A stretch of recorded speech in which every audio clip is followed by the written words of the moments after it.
for your classroom from C-SPAN and your local cable company.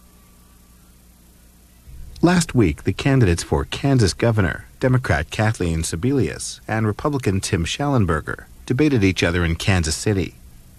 Several Kansas City area chambers of commerce hosted the event. It's just over 1 hour. We are now prepared. Kathleen Sebelius, 4 minutes for your opening statement.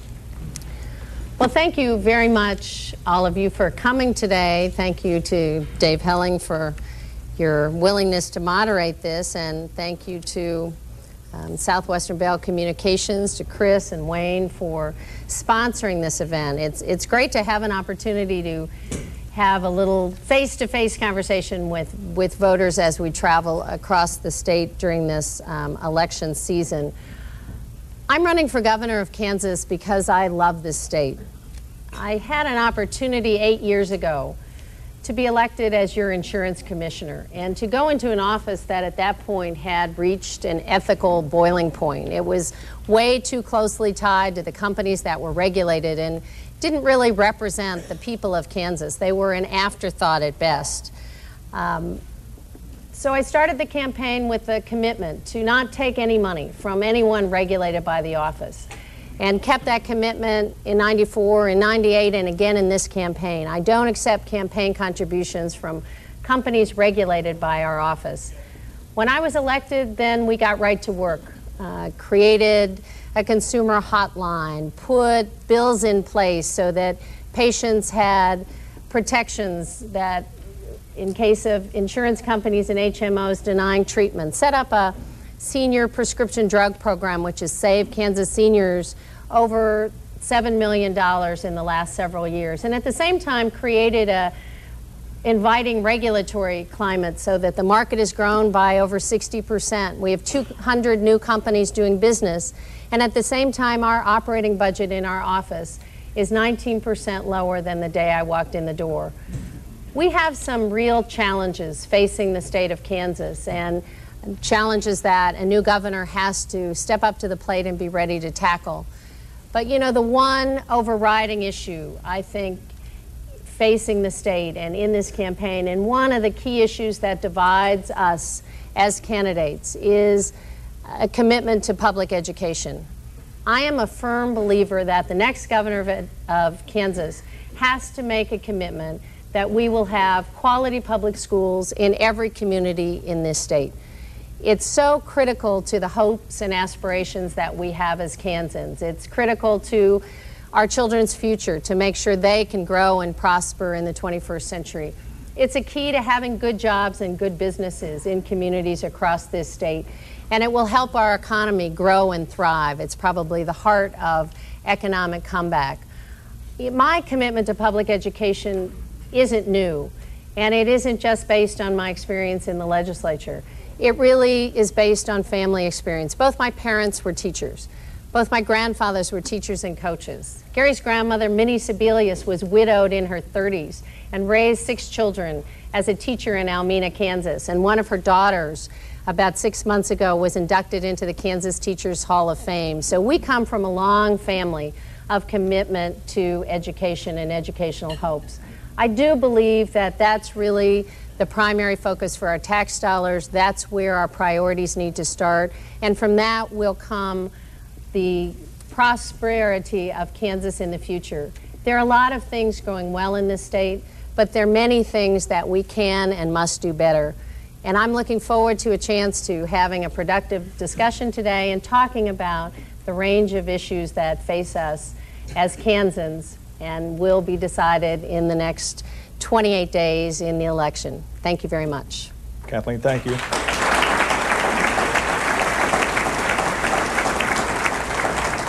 We'll go to Tim in a minute. We do want to hold our applause as the debate unfolds so the candidates have plenty of time. Tim Shallenburger. Thank you, Dave, and thanks everyone who came out on this beautiful day. I don't know if it's the great weather or this Indian summer day we have in Kansas that caused you to come out. I hope it's because you're interested in politics and you're concerned about the future of Kansas, but no matter what it is, it's a great day to be here. My name is Tim Shallenburger. I come from a small town in southeast Kansas called Baxter Springs. I'm a 4th-generation Kansan. My wife that I married was a high school sweetheart, and she's a fourth-generation Kansas, so we've been down there a long time. That was God.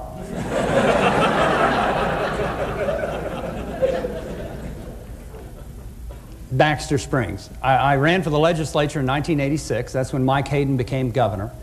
And then 4 years ago, I ran for state treasurer. And I currently serve the citizens of Kansas as the treasurer of the state of Kansas. For 4 years, I served as Speaker of the House. So when Bill Graves became governor, his first 4 years, I was Speaker of the House, to put this all in some time perspective for you. It's been an honor for me to represent the 16,000 people that I represented when I was a state representative in Cherokee County, and now to represent the over 2.5 million Kansans as your state treasurer. We have always believed from the first time we ran until today that we need to make sure that our government is efficient at all levels, that we need to make sure for every dime a taxpayer sends to Topeka, that we find an efficient use of that money, that we get it to the people that need it the most, and the programs should be as efficient as they can be. We've tried to do that in the Treasurer's office. We tried to do that when we were Speaker of the House. But you know, the economy of today is considerably worse than any economy that we've seen since I have been in the legislature. And we're not going to solve the problems of our economy by continually raising taxes. We're only going to solve the problems of our economy if we make a way for the people of Kansas, those who generate the revenue, those who send their money to the capital in Topeka to be spent, have an opportunity to earn more.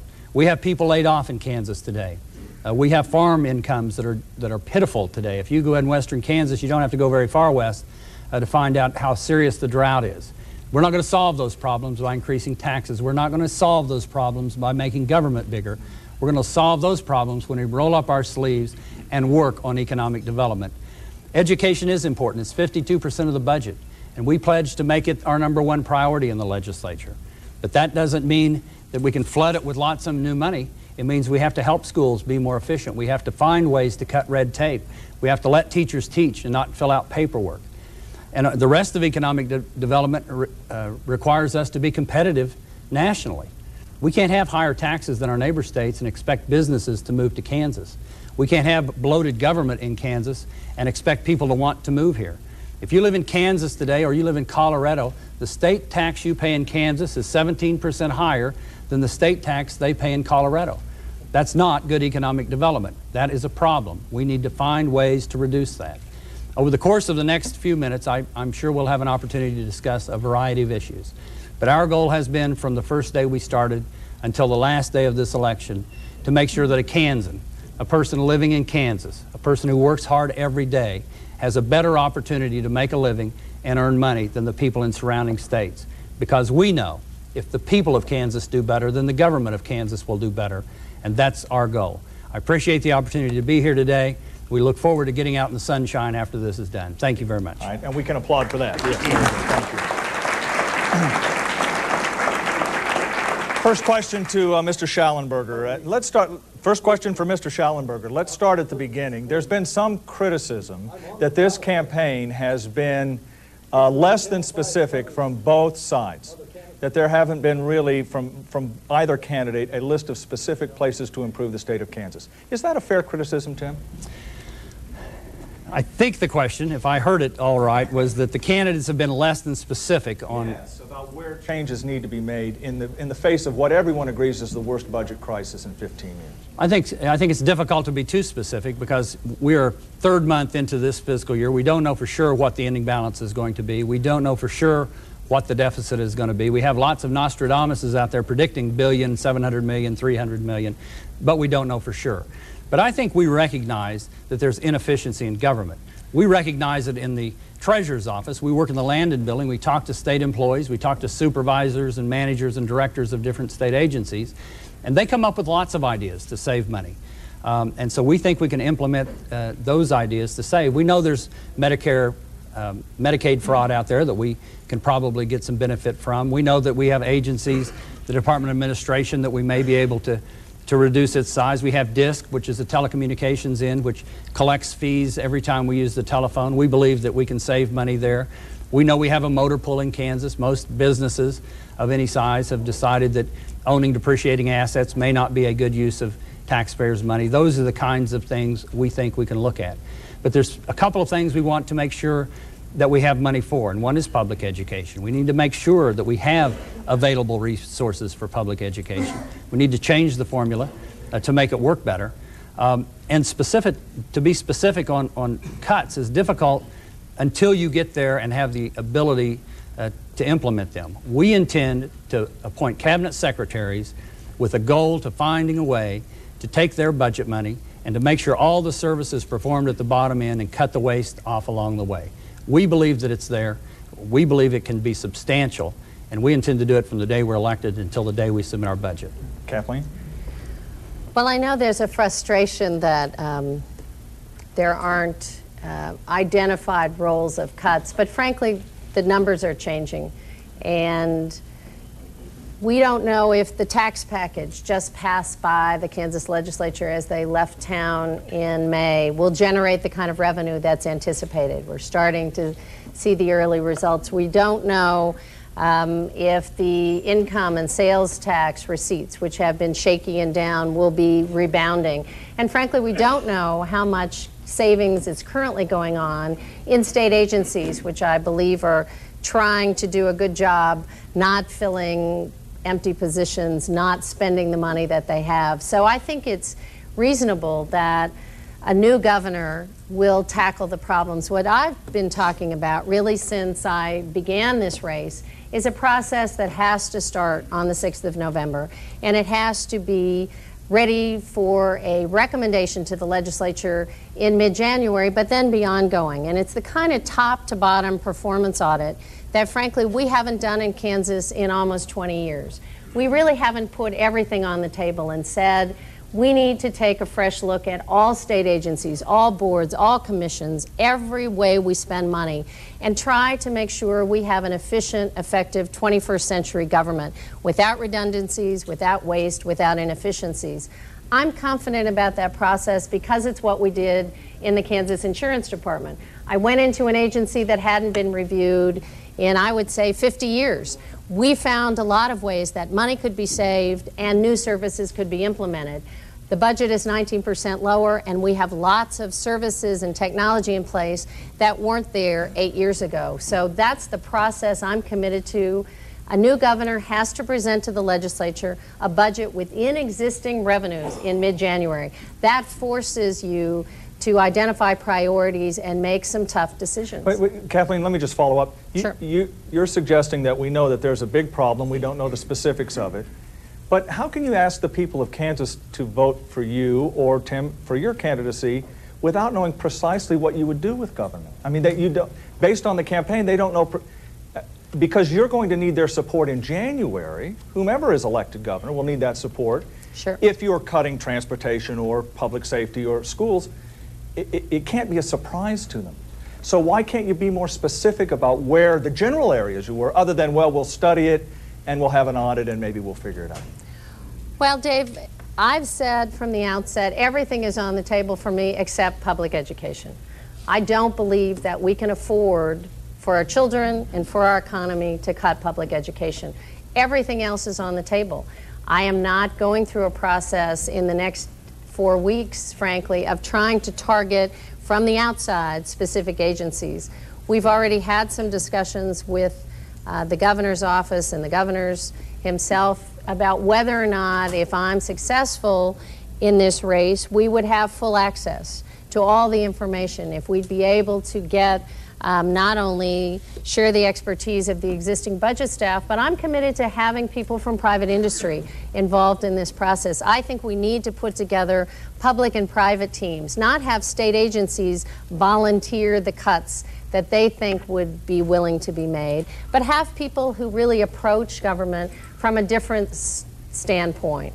Do we need 5 different programs for workforce development?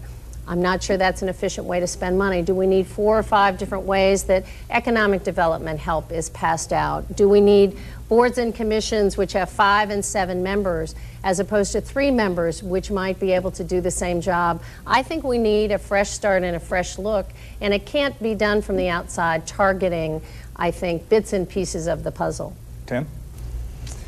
Well, we've... I'm not doing this. Oh. Whoa. Maybe I am. I think it's I think Dennis might be doing it. My microphone works great. We can hear you well. We have, in our campaign, we have already established an efficiency committee. Gene Bicknell from Pittsburgh chairs that committee. Cliff Illig with Cerner Corporation up here serves on that committee. John Payne with Bayer serves on that committee, and they are starting now to look at ways to find efficiencies in government. We really need to find people from the outside who are willing to look at how we spend money in the state, and do we have duplication that can be eliminated. The very first thing we did in our campaign was we said that we were going to establish a new cabinet secretary, the Secretary of Children and Families. We did that because as we look through all the programs the state of Kansas has, we find a lot of duplication in the area of children. And we don't want to see a child in need of care taken out of a home and the paperwork get lost between health and environment or aging or SRS. So we believe that we can streamline those processes and make things work better. We know government's too big, and we know that we have to stop spending the money. The interesting thing about it is we have made a pledge to the people that we are going to do this and we're not going to raise taxes.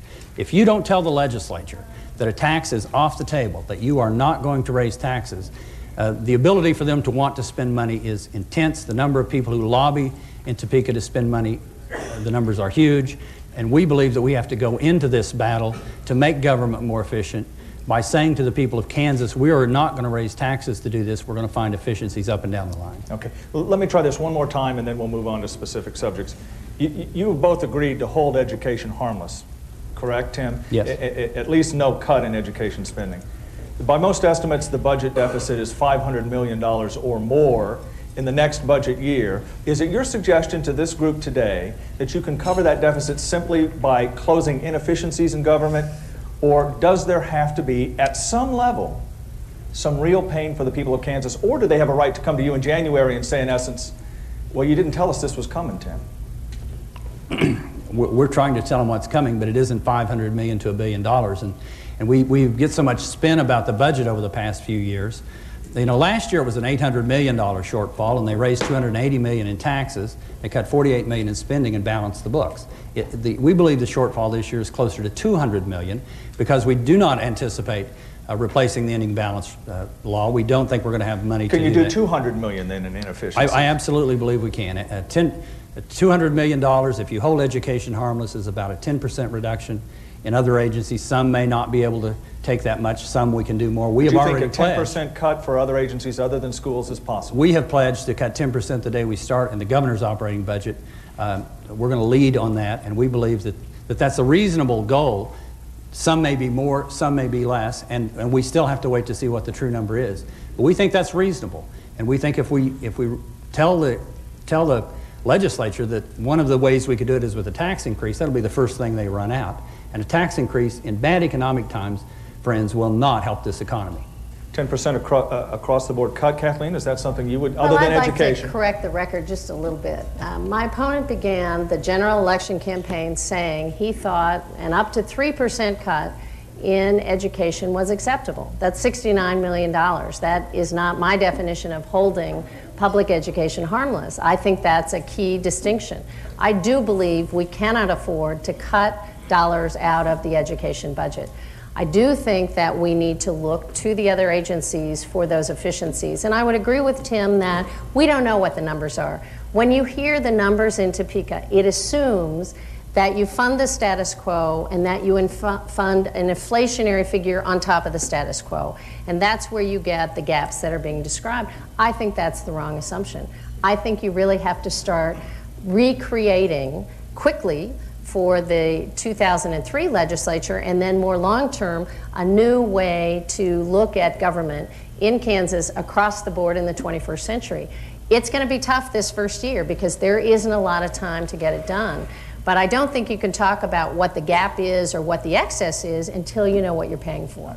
You talked about, Dennis, let me just continue here. I'm on the ballot. I would like to be able to say something. And I wish I could accommodate you, Dennis, but let's continue with this debate. We need an 8% cut in education because we need to tell the feds to keep their money, and we need to make our own choices in our education. Thank you, Dennis, for that. And I'm sure these people in this audience would be more than happy after this session to discuss those issues with you, Dennis.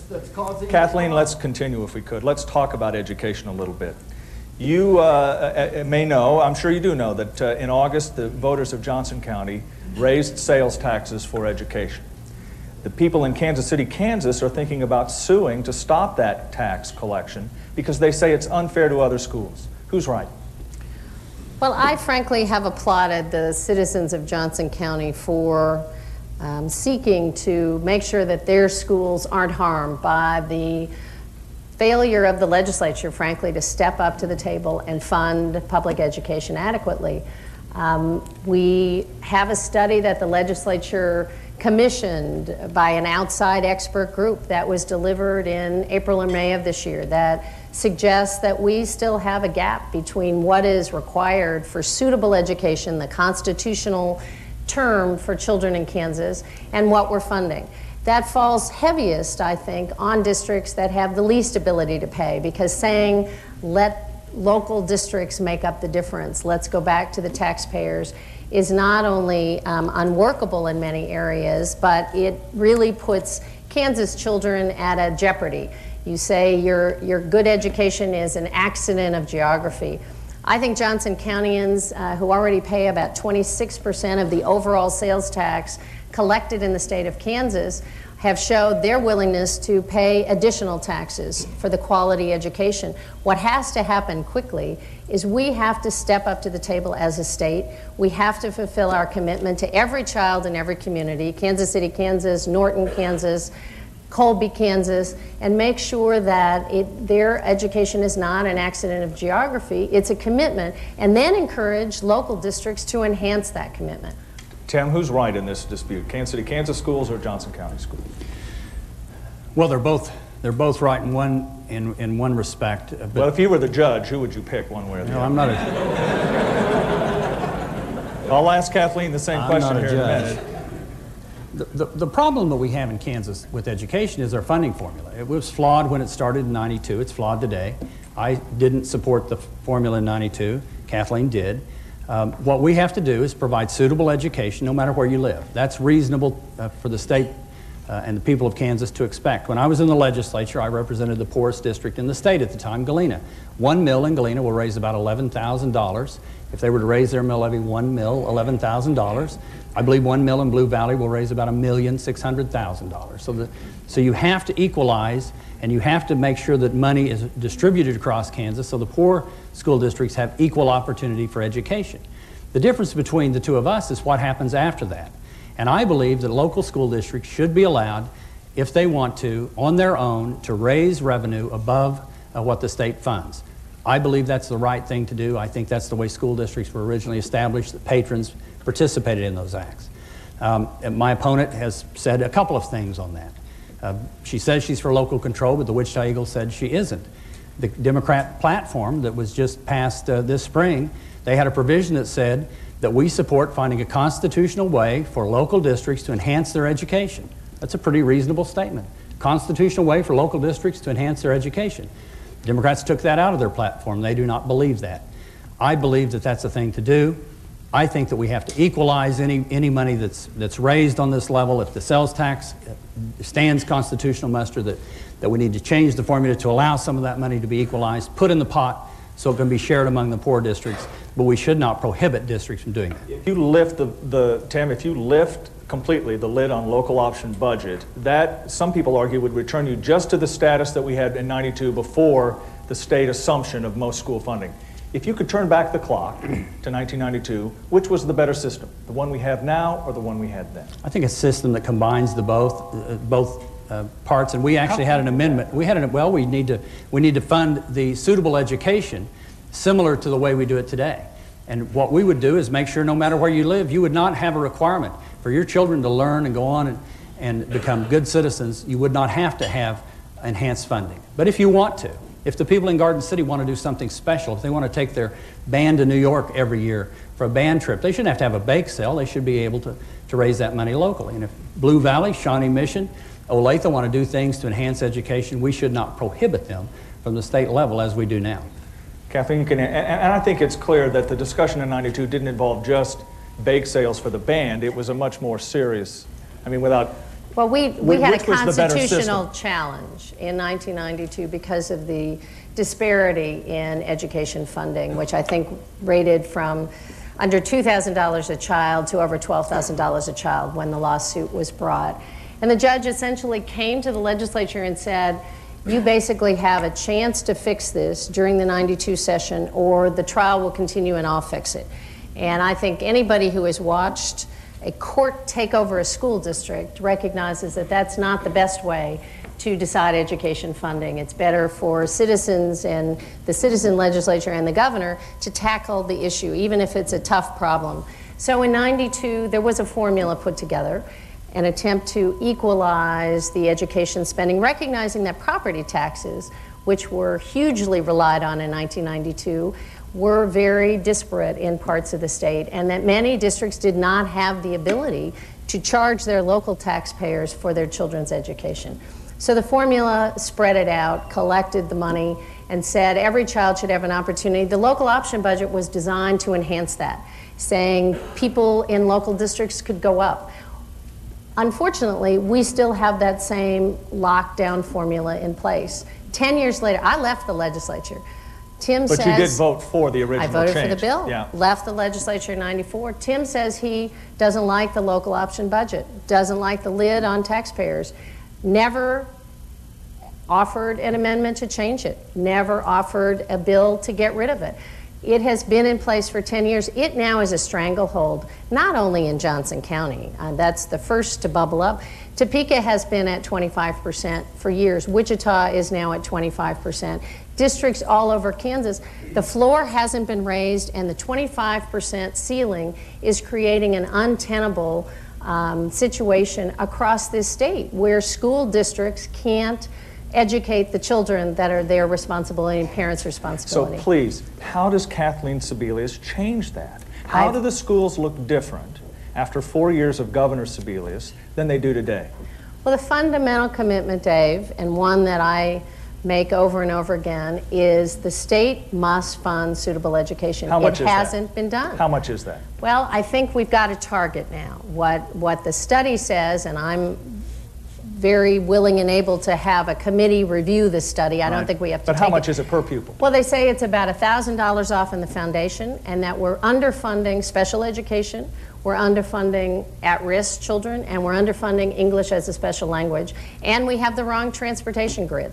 We're making grade school kids walk too far to go to school. That's a lot of money, eventually. So you're talking $1,000 more per pupil? Right, right. And are you committing today to spending that much more per pupil over the next 4 years? I have said I think we need to phase in the suitable education funding over the next 4 years as soon as we can get there. What would have happened if the legislature had funded the 1992 formula and applied an inflation increase every year, just put an inflation rider in it, we would be above the suitable education target right now in Kansas. That didn't happen, and it didn't happen in some of the best economic times Kansas has ever had in the late 80s and early 90s. That's the frustration now, that we have a big gap, we have a budget crunch, and we still are far away from meeting our education goals. But as your new governor, that's my commitment, that we'll reach that goal. Is that realistic, Tim? $1,000 per pupil over the next 4 years increase beyond the current base?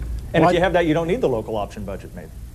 Well, we hope you don't need the local option budget when we change the formula. You really, I think it's imprudent to say we're just going to put money into this if we're not going to change fundamentally the way we believe that schools should be funded.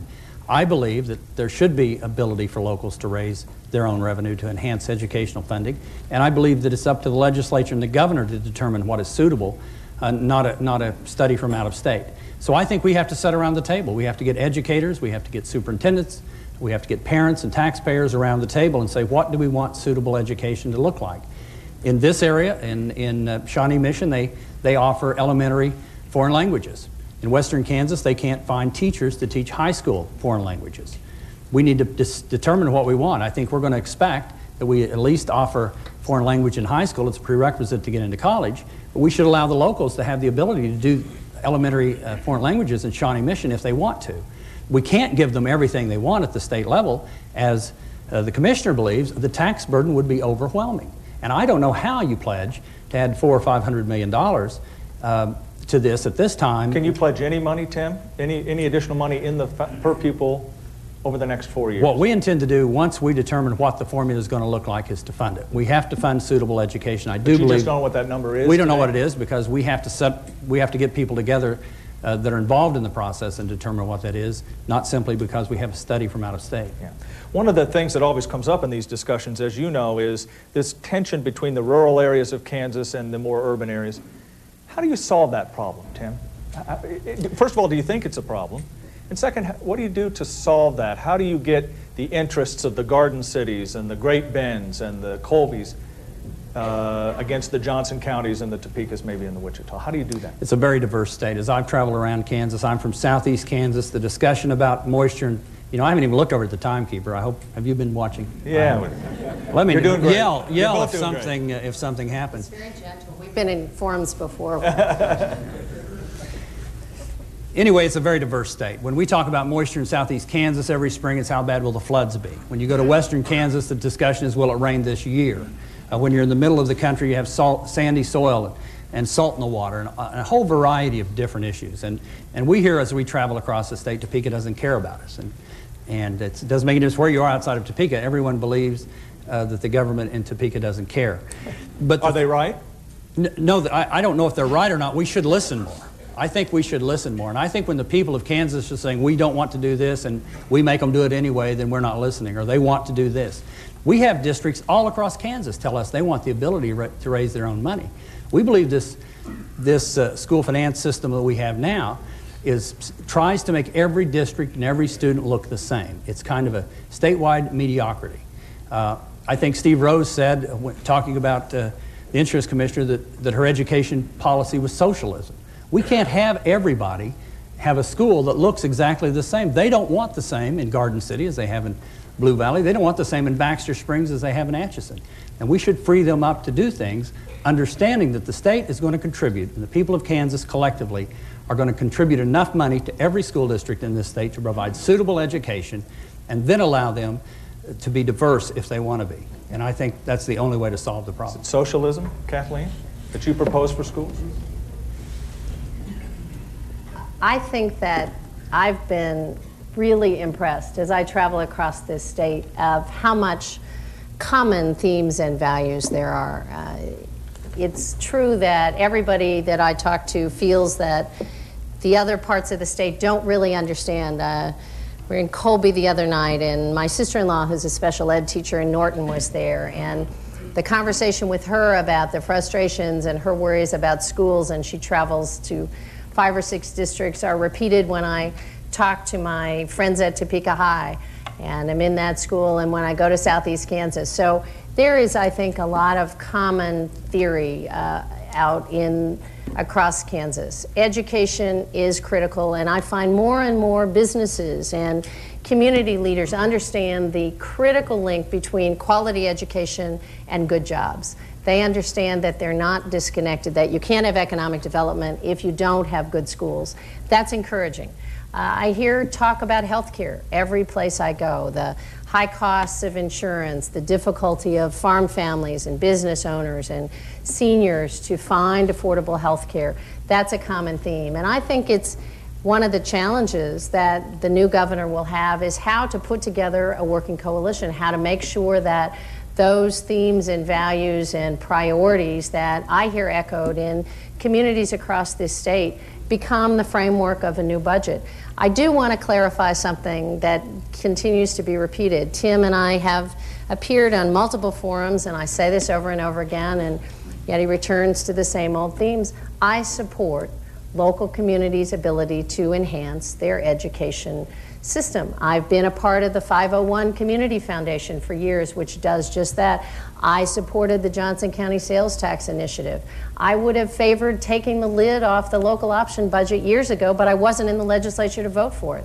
I didn't write the Democratic platform, nor was I there to vote for it, nor do I write the Wichita Eagle. I, Kathleen Sebelius, do support local communities' ability to enhance the budget, but that doesn't forgive the state's inability to fund the basic formula. We have to educate every child in in this state at a suitable level. The legislature convened the study, defined suitable education a year ago, commissioned the outside group. They didn't just drop from the face of the earth. They were brought to this state by legislative leaders who defined what suitable means, gave them the commission and said, go see if we meet that test and go see if we're funding it adequately. That's the suitable study that has been delivered. It's a year in the making. We have a target to shoot from. I don't think we can afford to start all over again with that conversation. Yeah. I think we need state education vouchers, so we have private schools that will compete with public schools, because nobody holds the public schools accountable. All right, Dennis, thanks for that. Let's talk a little bit about other issues beyond education. Let's assume we take education, either we hold it harmless or add more money. We take that off the table.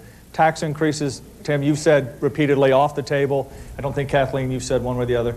Tell us a little bit about your view on other programs that the state offers. Health care for poor children, Medicaid, transportation. If we take schools off and we take taxes out, aren't those in for some serious reductions in service, particularly those aimed at senior citizens, the poor, the disadvantaged, the disabled in our community?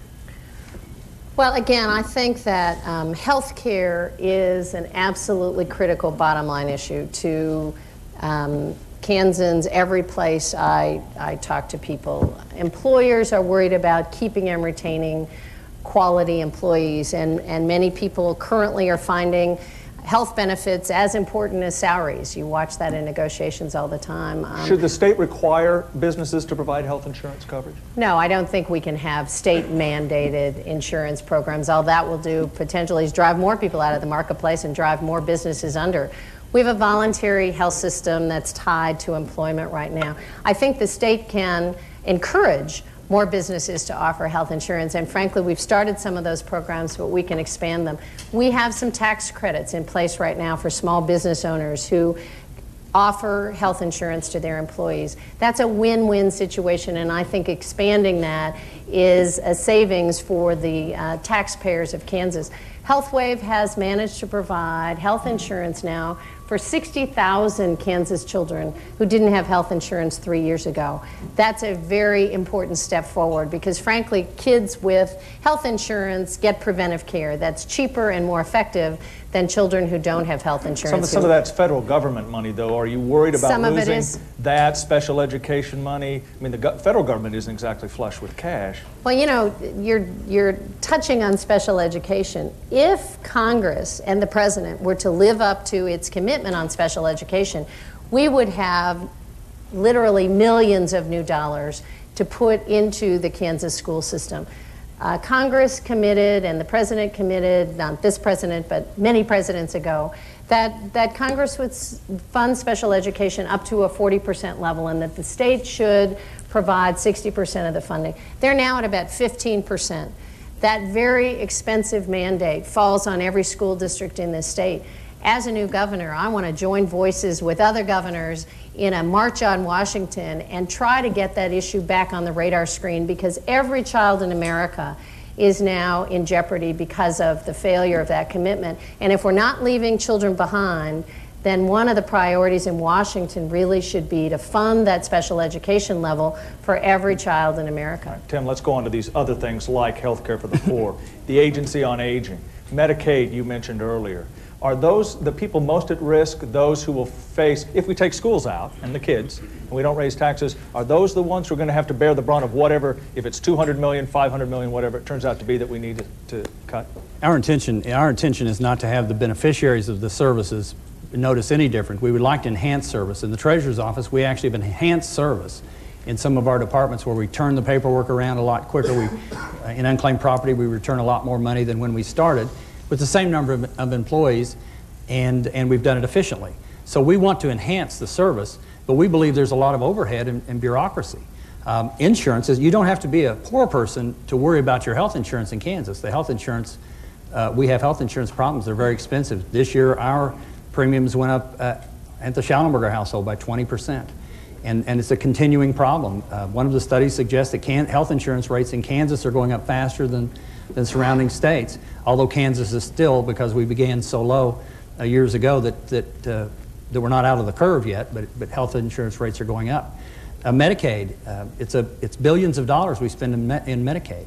And a post-audit suggested that we probably have between $150 and $178 million worth of fraud just on the way we pay our claims and the way we disperse our money. So we probably have $150 million worth of fraud. I would think we should find that before we move on to raising taxes and make sure that that fraud's eliminated and the money that's used for that fraud, that we find in that fraud, down to make the services better for people.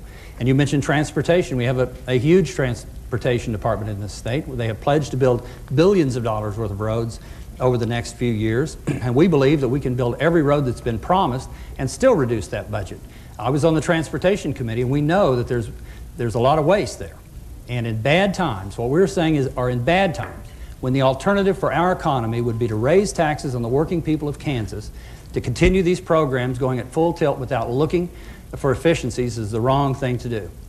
You mentioned transportation. I was told before the debate that the department is meeting today in this area to talk about postponing projects of great importance to the people of Johnson and Wyandotte counties because they're running out of money. Are you saying that doesn't have to be done, Tim, that we don't have to cut anything out of the highway budget at all, and we can get all these things built without more funding for that program? Is that what you're suggesting? We do not need to. If they're meeting, I've watched KDOT meet for a long time. There's legislators in this room who, when it's all over, talk to them. If they're meeting, it's not because they're afraid they're not going to have money in the current highway program. The money is there to build those roads. The legislature has on occasion stripped some of that money away, and we don't know what the governor might do if he has to do another allotment program. But we believe fundamentally the money to build every road that was committed to is there. It was a $12.5 billion program, I believe, that every road that they suggested they have the money to build. What we're saying is in that agency, there's a lot of employees, there's a lot of waste, there's a lot of new equipment being bought. They just bought a new building. Now they're $6 million to refurbish $11 million to refurbish the $6 million building they just bought, all while we are raising taxes on the working people of Kansas. Those are the kind of things when my dad Lloyd was going to add on a room to his house, he waited till he had the money, or he knew he had the income. You don't do it when you're afraid you're going to be laid off or you don't have a job. In Kansas, we have a lot of people that don't have a lot of money right now. Maybe we postpone remodeling the building, maybe we postpone buying the building. And those are all in the KDOT budget, and we think there's efficiencies to be had there. Let me just broaden this out a little bit. You can talk about transportation too, but just talk about the general excise tax picture as well, if you would, Kathleen. We're raising sales taxes, the fuels. Are they too high? Do they need to come down? And sort of, if you could, focus out on transportation then and whether we need more money or we're about where we need to be. Well, last year the legislature chose to finally pass about estimated to be $250 million in new tax revenues. Most of those will fall on the sales tax side of the puzzle. Some of that, frankly, was that the legislature did not provide the funding this year for the ongoing highway commitment, and so a revenue package was passed with user taxes on gas fees and others that will hopefully fill that hole. Was that a good idea? If I'd been in the legislature, I would not have voted for the tax package that was passed. Well, first of all, it didn't solve anything. And secondly, it, I think, was not designed with any kind of forward thinking of what was happening with revenues in this state. I do think that we need the kind of performance audit review. We need confidence of the people of Kansas that their tax dollars are being spent wisely. Probably that's the single biggest comment I hear as I travel across Kansas. There is a real credibility gap right now between what's going on in Topeka and communities across this state. They don't necessarily see the taxes they're paying show back up in their communities. Their class sizes are getting larger. They're not sure the services are being delivered. Cities and counties have mandates that they're supposed to deliver and the revenue isn't coming forward as quickly. So one of the reasons I'm convinced we need the kind of open process, auditing process, inviting people in, inviting members of the public in, is Kansans need to really see how their dollars are being spent.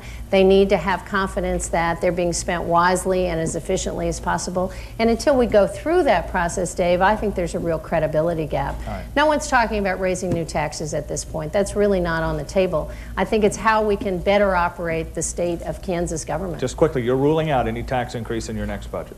I said that, well, a governor, first of all, can't propose a budget with tax increases.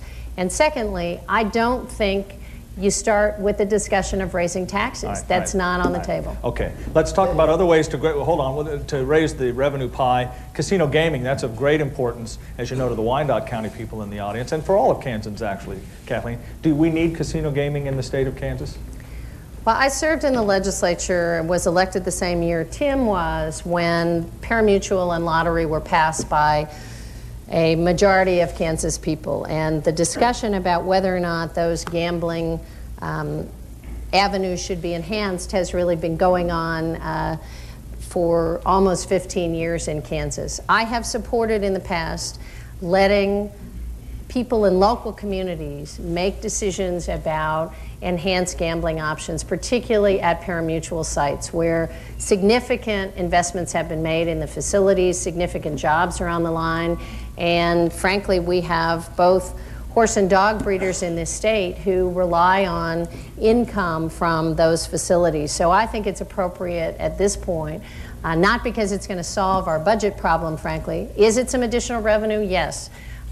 Does it provide additional entertainment opportunities for Kansans who now are going across the state line or going to Las Vegas or going somewhere else? Yes.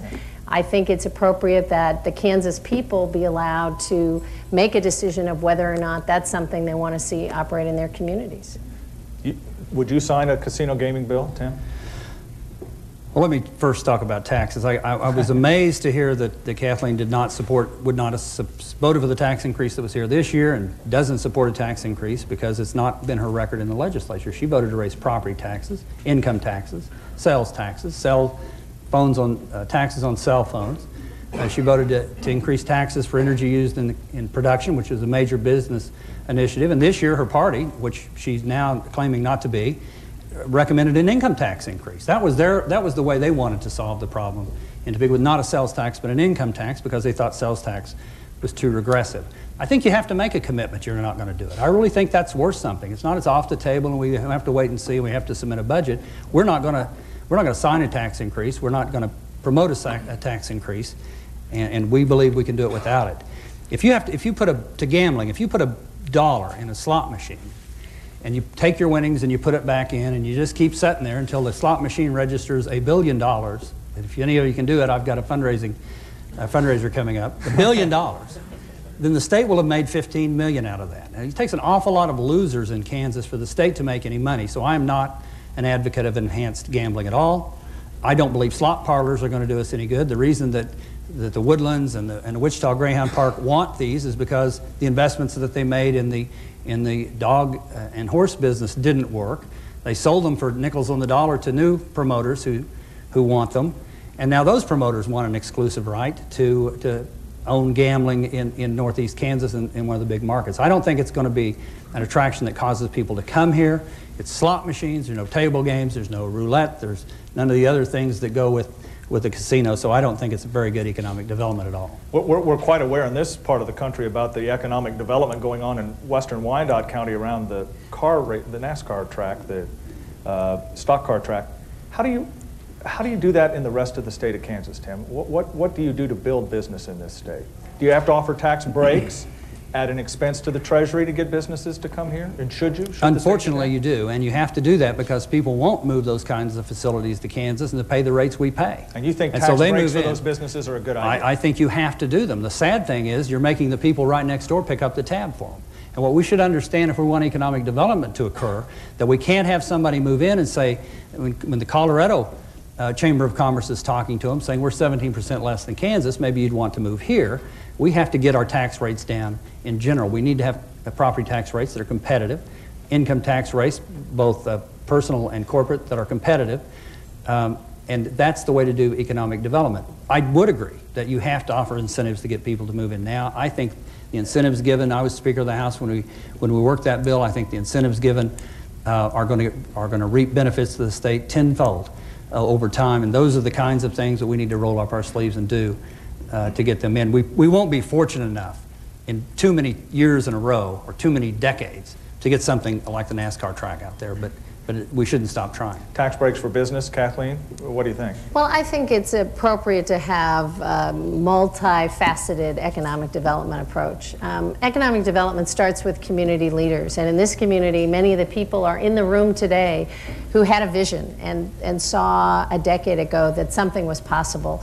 And it took collaboration between the local government and the state government and a lot of business leaders to really push and prod and pull and create a vision and travel around the country and promote Kansas. And that collaboration results in the NASCAR track, which is remarkable. And are we going to have a NASCAR track in every corner of Kansas? No. But I think the fundamental principle is the same. You start with community leaders who have a vision. You start with the state being a good partner in that vision. Some of it may be tax incentives. A lot of it can be promotional exercises where a governor actually gets hands-on involved.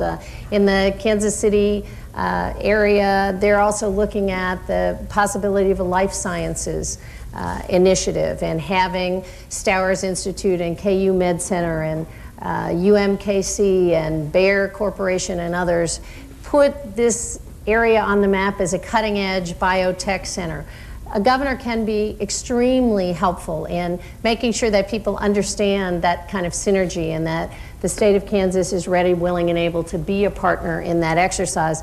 In the western part of the state, it may have some different elements. It may be providing technical assistance and some cash startup for a small entrepreneur who's got a good idea and wants to create a business and add a few jobs. So I think we need to be multifaceted, but fundamentally, people move to this part of the country and are going to move to this state because they like the quality of life, because we have good schools and communities who care about each other and affordable health care, and that's as fundamental to getting businesses to stay and grow in Kansas as any kind of tax incentives. But you understand the arguments made often that abatements, for example, property tax abatements in one community hurt the schools in another community because you'll abate those taxes.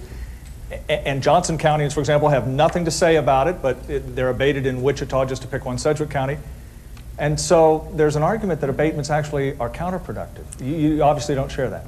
Well, I think you have to do a cost-benefit analysis. Are all tax incentives a good idea? No. I think legislators... Do you share that, Tim? We know we have to move on, and I know we're running out. Do you share that all abatements are good or bad, or is there some case-by-case? Well, I think generally, if you're going to get a business to move into your area, you have to determine the value of that. You know, the state is not directly going to receive, or the schools, or a lot of people going to directly receive any benefit from the NASCAR track for a number of years. But it first of all, it enhances our image. It gets people to move to Kansas. There are people to visit Kansas. Now we have businesses springing up around it. Those are all good things, and so I think they're generally worthwhile. Okay, we're about to run out of time, so let me get to a couple other issues that we want to cover, and then your closing statement. And so I think they're generally worthwhile. Okay, we're about to run out of time, so let me get to a couple other issues that we want to cover, and then your closing statement. So, Kathleen, to you. Talk about capital punishment. The next governor may have to sign a death warrant. Can you do that? I am committed to upholding the laws of this state on capital punishment. Are there any changes in the current capital punishment statute that you think need to be made? Not at this time. Tim? Okay. I supported capital punishment when it was first brought forward in the legislature. I voted for it. My opponent voted against it. I think we have a very good capital punishment law in Kansas. I don't think it's prone to error. It requires a lot of proof before you even can stand a capital punishment trial. But there are a lot of people out there that do some terrible things, and I think it's appropriate. What about abortion as an issue? Just hold on, Tim. Every year it seems like the legislature spends the first 6 weeks talking about abortion-related legislation. Tell us, as governor, if you think, A, that's a good thing for the legislature to be involved in, and B, what changes in abortion legislation are needed? It seems that maybe the television and the newspapers say that they talk about it, but in my years in the legislature, we talked about abortion only on a few instances. We had a bill or two a year that would work through the process. Do we need more? But they don't. I think there are things that we can do, and I think this is another area that we differ, and people differ in Kansas. Probably you divide this room, and you have two different opinions. I believe that there are restrictions we can put on abortions. Roe v. Wade allows the first 22 to 24 to 26 weeks, basically in Kansas and all across the country, abortion on demand for any reason. But after that, I think the state could put some restrictions in. I think we could put this issue to rest in the future. I think we could We wanted to eliminate partial birth abortions in Kansas. Kathleen introduced legislation to keep them legal back when she was in the legislature. I think we could get a legitimate parental notification bill. If your minor child is going to have an abortion performed on them, I think the parents have a right to know without a lot of loopholes the doctors can get through. So I think there are things that we can do to further restrict abortion. Kathleen? I think there is an enormous amount of time and energy spent, has been over the last decade, on trying to resolve within the State House issues that are better resolved by individuals and their priests and their partners and their physicians and their religious beliefs. We have a balanced law in Kansas right now. I have no proposals to change the law that we have in Kansas, and I hope that the legislature can work and spend time and energy on issues that will be more productively resolved within that State House. And on issues of children and families, there are a lot of things that we can do, focusing on what's happening to foster kids in the state, making sure that prenatal care is available for moms and newborns so we don't have low birth weight babies and don't put children in jeopardy, that we continue the kind of adoption progress that we've made in Kansas. So I think there are lots of areas where there's a lot of common ground, and that would be my hope for the focus of the future. Let me ask you a final question. Just 15 seconds. Go ahead. Please, thank you.